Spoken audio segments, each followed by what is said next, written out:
চলো আমরা কাজ করি। তো রাত বাজে হচ্ছে 1:30।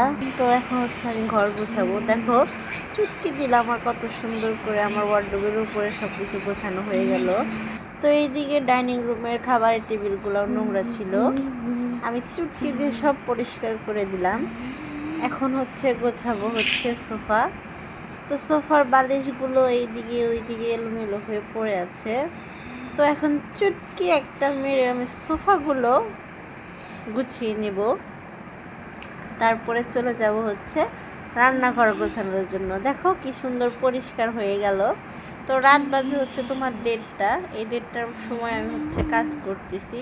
তো ওইদিকে সোফা গোছানোর পর আমি এখানে চলে এসেছি রান্নাঘরে। তো রান্নাঘরে দেখো তেলের বোতলের মুখা খোলা, তারপরে ভাত ভালো করে ঢাকা নেই, তারপরে হচ্ছে থালি বাসন ওই রকমই পড়ে রয়েছে। তো এইদিকে আমি হচ্ছে সুন্দর করে সব কিছু পরিষ্কার করে তারপরে তোমাদের দেখাচ্ছি।